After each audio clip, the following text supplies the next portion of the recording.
tonight. But mamayang gabi, 8. Ganun din sa umaga. But I will send you the link. Diba? I'll send you the link. Baka mamayang gabi pa lang, tapos na ma-upload. Ang problema, pag pumasok na sa HD, 30 gigabytes. Because it'll take 2-3 days just to reduce. Oh, this is only 2. Diba? 2 lang to. Vision ito. 3. Almost 3. Almost 3. Pero walang 3. Pero pag pumasok yung bagong camera, it's 30 gigabytes.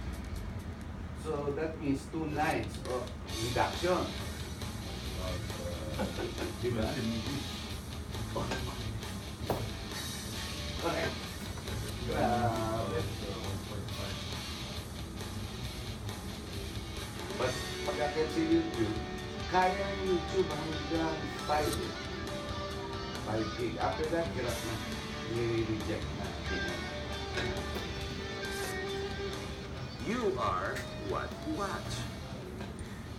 Hello, my name is Harry Tambuatco. Welcome to our program. Ladies and gentlemen, what exactly do we know? What do you read about? Or what do you hear? Or better yet, how do you comprehend what we call, well, the topic of the show is going to be the red line. The red line, etc., meaning the flashpoints that are now happening in what we call the West Philippine Sea. It's bad enough we have changed the title from South to West. What exactly does that tell us? In the ASEAN just last week, we've seen the President together with 9 other countries get together with some foreign countries that share the Pacific Rim. Exactly what does it mean when everybody gets together? China says there is no intrusion. That's the 9-dash line in spite of a world court saying, hey, there is no such thing. That's baloney. Ano ba talaga nangyayari? Dito po, ang Scarborough, alam na natin po lahat. Ang isla na yan, pinasukan na ng China, ginawa na ng airport, ginawa na ng barracks, obviously military. Sinasabi nila gusto na po tumulong dyan sa mga trade dyan na sa South China Sea. And then ngayon, as we have seen only last week, it's pointed out, not only social media, in major broadsheets, well, you have 4 or 5 big ships that are already stationed saying no to the fishermen. Hang on, are we fighting for fishing grounds for our fishermen? Are we fighting for our sovereignty, the rights that these islands are ours?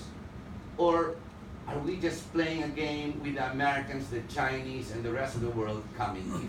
With us in this program, we have a foremost expert who has studied this issue and who sometime many years back, right on this very show, and in fact many years before that, went to Malacanang and already warned them, this is what is going on.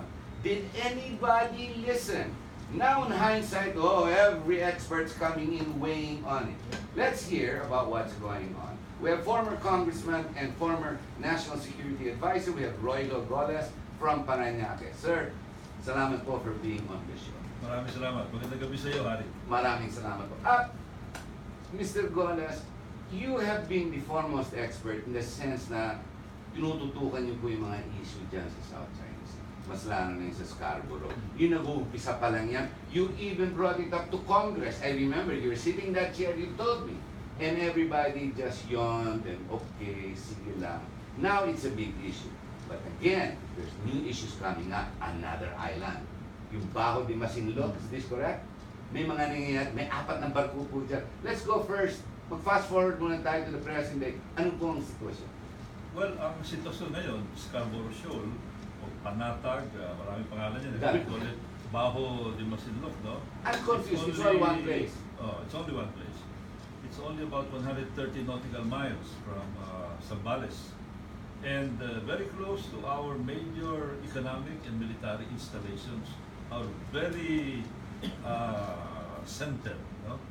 Yung heartland natin, close to Subic, to Clark, Metro Manila, Calabarzon, we have Basa Air Base nearby, we have Cavite Naval Base nearby, sa Sangli. So, masyadong malapit, too close for comfort. And it's going to be a direct threat, a clear and present danger to the Philippines and to our allies if that is going to be converted into an installation that can be easily militarized. Kasi Right sasabihin now, nila, civilian lang yan. But you know, when you have a 3,000 meter runway, even if you call it civilian, just like our runway Yes, in yes. NAIA, it's a little over 3,000. It can be easily converted in 1 second into a military When you runway. say 1 second, exactly what does Well, that yung NAIA, di ba? Yung NAIA, ginagamit rin ng Military. bilang air base yan. Oh, Yung sabagay. mga fighter planes, yung mga, well, wala tayong fighter plane, no? Pero yung mga FA-50 natin na kung nakapark doon sa Villamor, you can use that runway. So, it's really convertible. And that's true in so many places. Kaya, ang Scarborough Shoal is being declared as a red line, not only by the Philippines, but by other powers, particularly the United States and Japan, because sabi nila, if that is going to be constructed, there will be reclamation there. That is going to be a dangerous development. But And it's they already might take action. Pero doon na po yun. Constructed daw. We've seen photos of it. Wala pa construction. No, Scarborough meron. Wala. Scarborough wala. Wala pa, nakapaligid lang sila, no? Okay. And they're blockading the area. Kasi ang Scarborough, mga rock yan, no? Rocks that protrude even at high tide. So, meron lagoon inside and there is a natural channel. So, small warships like destroyers can go in May safety and sila. go inside, no? There's a lagoon there. By the way, yung lagoon is not small. The lagoon is about 150 square kilometers. A little less than the size of Quezon City. Imagine, Ilang barko you kaya have a mo. harbor almost as big as Quezon City. I-park mo lang yan from, para matulungan ng imagination natin. No? Maglinya ka ng vapor mula sa Welcome Rotonda, Okay. papuntang Commonwealth, papuntang Quezon Memorial, papuntang Batasan, papuntang Fairview, and then papuntang Novaliches. Ang laki Ang laki niyan, ang laki yan. Pagtingin doon. O kaya ganun kalaki, kasabi nila, malit na bagay. No, it's not. The moment it's converted into harbor, it's going to be much bigger than Fiery Cross Reef, much bigger than Mischief Reef, than Subic. By the way, yung sinabi mo yung hindsight, no? When there was this big dispute, big controversy about China constructing a temporary shelter in Mischief Reef, 1995. Then later, converting it into a permanent shelter noong 1999.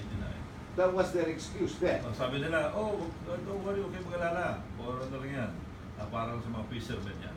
Nung temporary pa lang, kasi parang house on stilts lang yan, no? So, well, nag-tone down yung ingay. But after 3 years, 3-4 years, biglang isa tapos mauna nagpunta ron on board a C-130. We flew at about 500 feet. Kitang-kita namin yung construction going on. So I delivered a privilege speech, mga 2-3. And my last one, noong 1999, nag-warning ako, sabi ko, hindi lang Mischief Reef ang kanilang tinatarget. Ang target nila is Scarborough Shoal. That was Yes, December imagine. 1999. Marami nagsabi, alarmist daw ako. Well, 2012, April 2012, they took over Scarborough Shoal. The rest is History. Yeah. But you're saying now, it is convertible but not yet militarized. Yeah, pero pag may runway ka, that is already for dual purpose. What else can it be? That's right, yeah. Kasi alam naman karoon ng parang ano dyan, no? Civilian, for what? Parang kakaroon sila, wala naman traffic dyan eh.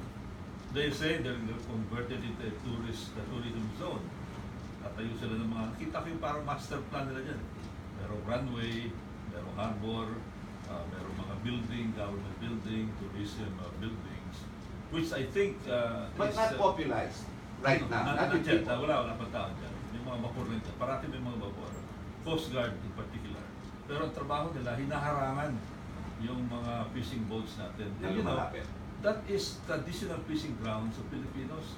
In fact, that was sustained by the arbitral tribunal. Correct. And about 3 weeks ago, our government appealed to the Chinese government to allow our Filipino fishermen to fish again.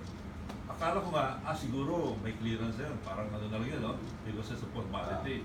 So maybe tomorrow, magpipishing na. But so far, Wala nangyari. August 23 yung appeal na yun. It is now November 12. Mhm. I mean, September 12. About 3 weeks ago, wala pa rin nangyayari.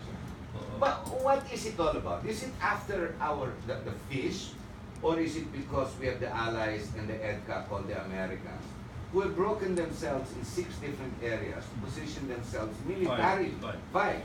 militarily in the Philippines? Well, after Pearl Harbor, it's obvious the Americans will not put all their eggs in one location. Strategically, militarily, maganda yung strategy Yeah. niya. Is it them that are worried? Is it us?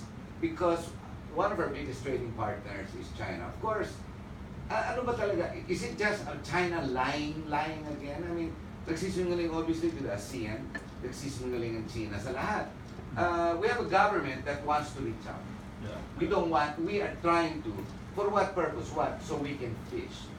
That's the extent of reaching out. And obviously commerce to build a train in Mindanao and whatnot. Yeah. But is it that we are we fighting China, at least on the table, arguing to save our fish? Because it seems that's always the argument. Or is it because the Americans are behind us and we're being forced to be the dummy in the front, to be, oh, labanan mo China, labanan mo China. No, it's more than that. It's more than that. But fishing is very important for our fishermen kasi yan yung down-to-earth na issue eh. But being an archipelago, bread basket issue yan, no? Kasi nagugutom yung mga fishermen natin. pero pwede na umikot sa Payape. And then, very rich yung Scarborough Shoal area.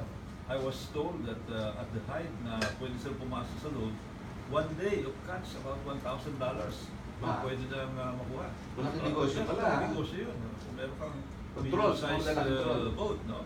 $1,000. That's a lot of money for medium-sized fishermen or small fishermen. Kaya nung una, wala silang problema pagdating sa livelihood. Pero nung hinarang yan, well, nakakaano sila sa may medyo outside. No? Nakakuha sila ng mga maybe $100, $200. So, ang laki ng binaba ng livelihood nila. But that is the livelihood issue, the fishing issue. But of course, it's much more than that. We are talking would of imagine, geopolitics here. Yeah, We are talking exactly. of strategic concerns here. Why? Because, about 2 years ago, nag-meeting kami sa Japan. Japan hosted a meeting of those who know a little about strategic matters. There were strategic personalities from Australia, from the US, from Japan, from Vietnam, and we all agreed that what is happening in the South China Sea today, the bigger sea, no? Hindi lang West Philippine Sea, the South China Sea, China is developing what we call a strategic triangle that would give them good, almost full control of the South China Sea. The first 2 points of the triangle are already there. The first one is the Paracels, Woody Island. May runway na sila ron. Meron na. Operating na. Pwede nang magkaroon sila ng mga harbor doon. And, But not militarized. It's commercial. Militarized. Woody Oh, Island. tama. Paracels already. Meron silang mga 100%. anti-aircraft doon. No? The second one will be the cluster of the reclamation, the artificial islands. Primarily, Pirate Cross Reef, Subi Reef, which is very close to our Pag-asa in the Calayan Island group. It's still outside our exclusive economic zone. And the third point of the triangle is in our projection, Scarborough Shoal. Sa Subi, meron silang 3,000 meter runway. Sa Pirate Cross, 3,000. Sa Mississippi, 3,000 also. Nakalanding na yung malalaki aeroplano. Nakapasok na. Nakapasok na. Ibig sabihin, usable na, no? Pag nakalanding na yung parang jumbo jet doon, then any other kind of aircraft Military can planes. use any aircraft in their inventory, PLA Air Force inventory, can use the runway.